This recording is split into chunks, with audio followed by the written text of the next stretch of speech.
En se reconnectant au divin en soi, en identifiant la souveraineté en soi dormant, on est généralement peu enclin à confier son devenir à une idéologie de la vérité, quelle qu'elle soit. Lorsque le dégagement de l'emprise des idéologies est en cours chez un individu, il est difficile pour la psyché de faire marche arrière. Évidemment, ce processus peut prendre du temps psychologiquement et se manifester en sa forme initiale sous la forme d'un recul général, un recul qui peut être interprété comme un désintérêt ou une indifférence, ou par une difficulté à prendre des initiatives, l'impression de ne pas se sentir à sa place dans ce monde, pourquoi pas un je m'en foutisme apparent. Par exemple, je ne vais plus voter, je ne sais pas ce que je fais sur cette terre, je ne veux plus travailler pour un salaire de misère, je deviens ma priorité, je ne crains pas l'autorité publique, et ainsi de suite. Au fond, ces comportements traduisent un retour vers soi, bien ou mal exprimé, certes.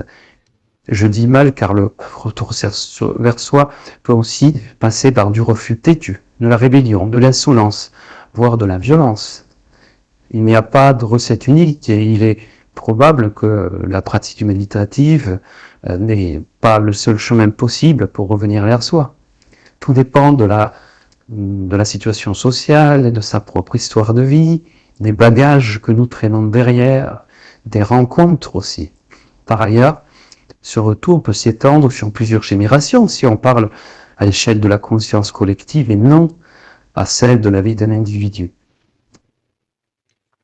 Ces distanciations vis-à-vis des figures d'autorité ou de l'autorité en général sont des phases de transition difficiles à vivre, tant pour l'individu concerné que pour l'entourage familial ou social qui peut se sentir menacé. La perte d'autorité sur les élèves ou les parents d'élèves qui menacent les directeurs d'établissement, la délinquance de rue qui n'a plus peur des forces policières, sont des exemples parmi d'autres de comportements déviants. Tout cela rend compte d'une distanciation vis-à-vis des figures d'autorité. Alors, je ne suis pas là pour dire si c'est bien ou mal, hein, je me contente d'analyser un processus en cours. En 1958, la politologue Hannah Arendt observait un déclin de toutes les autorités traditionnelles dans le monde moderne. Je partage la vision d'effondrement de la politologue. J'ai non seulement la conviction que le cœur de la crise en cours tourne autour de la remise en question de cette idée d'autorité, ainsi que des figures qui l'incarnent, mais également que nous vivons le dénouement de quelque chose entamé il y a fort longtemps. La nouveauté, si je puis dire, est le caractère interdisciplinaire de la remise en question, car la fragilisation des piliers qui soutenaient nos sociétés touche beaucoup de domaines, aussi bien le domaine politique, religieux, scientifique, parental, professionnel, éducatif, et ainsi de suite. Attention, ça ne veut pas dire qu'il n'y aura plus jamais de figure d'autorité à l'avenir ou qu'il faut plus qu'il y en ait. C'est pas la question n'est pas là. Cela indique simplement que beaucoup d'infra et superstructures auxquelles nous sommes habitués sont en train de céder devant l'instauration d'une autre logique, d'autres angles de vue et d'autres propositions autour du vivre ensemble communautaire. Ces angles de vue, on les voit à l'œuvre à travers certains de vos intérêts et élans populaires pour la question de l'éthique, la bioéthique, l'écologie, la nature, la spiritualité. À ce propos, il n'aura d'échapper à personne que les oligarques tentent toujours de récupérer ces élans populaires à leur propre bénéfice. Prenons l'exemple du bio. Une fois l'angle de vue du bio identifié, la multinationale X ou Y et le groupe d'intérêt privé Z vont se réapproprier le concept afin de l'élever au rang de bio-industrie. Ils s'emparent ensuite du marché en imposant leurs propres règles du jeu avant de l'imposer sur l'ensemble de la régie bio. Au départ, il ne faut pas oublier que le principe bio, c'est un projet global impliquant une philosophie de vie et une forme d'éthique. Alors que la bioindustrie ne fait pas ne fait pas dans la philosophie, je ne pense pas, sauf éventuellement pour des besoins publicitaires visant à faire accepter leurs produits du grand public. Ainsi, Monsanto, qui a construit son empire en visant le règne de la quantité, en s'asseyant sur la qualité ainsi que le respect de la nature, lui, le géant de la chimie et de l'agrochimie, indifférent aux effets secondaires de ses produits sur la santé, a senti depuis belle lurette le vent tourner en faveur du marché bio. Il sait que ce marché devient rentable, et le voilà, d'empoisonneur d'antan, se changer en sauveur présent de l'humanité grâce au label bio. Soyons conscients que ces multinationales ne voilà que l'occasion de maintenir leur hégémonie, car la bio-industrie est une façon, comme une autre, de faire du bénéfice, quoi qu'on en dise. Les firmes ont sauté sur le bio pour augmenter leur pouvoir économique et maintenir leur influence. La plus grande partie des distributeurs d'aliments biologiques ont été rachetés.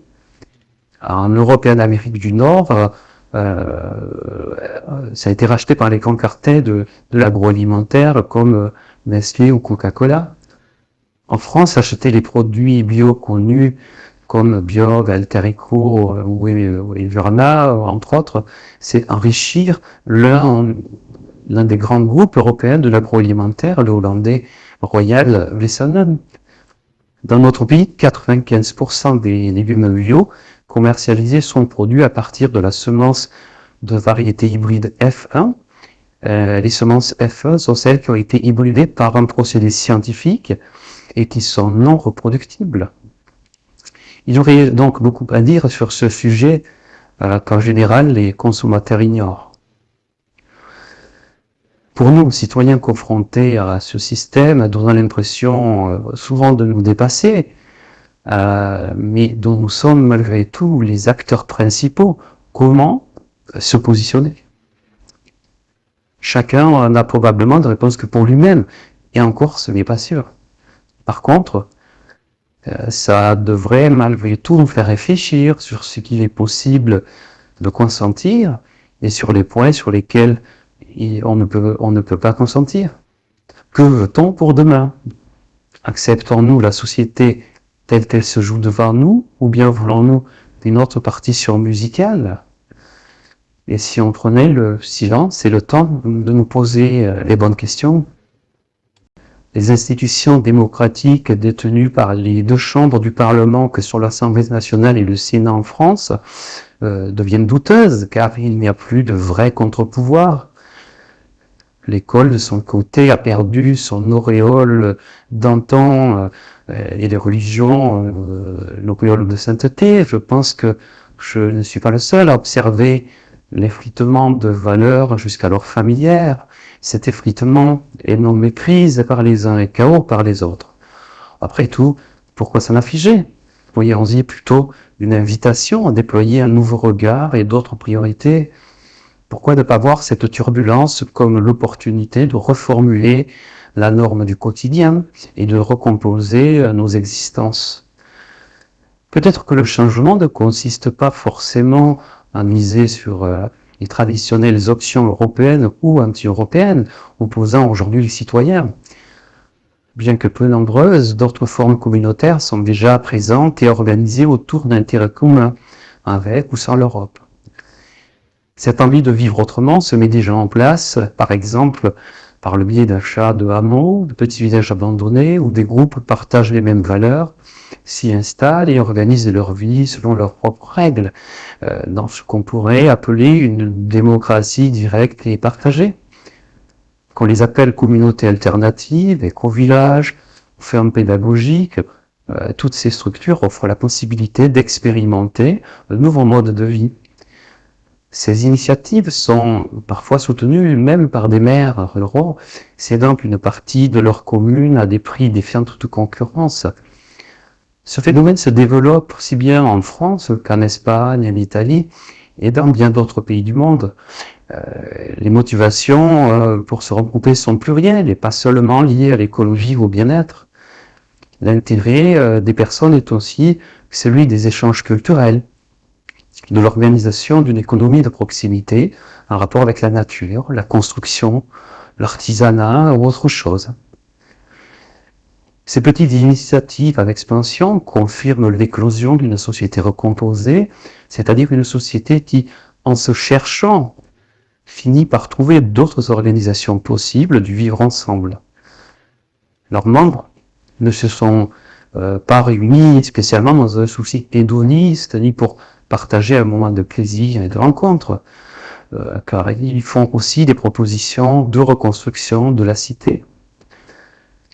Pierre après pierre, et chacun à sa façon, discrètement ou en tant que meneur, petitement ou grandement, dans le silence ou l'agitation, l'abnégation ou l'action, les formidables des quatre coins du monde participent à l'édification de cette société recomposée, et je dirais que c'est même à cela qu'on les reconnaît.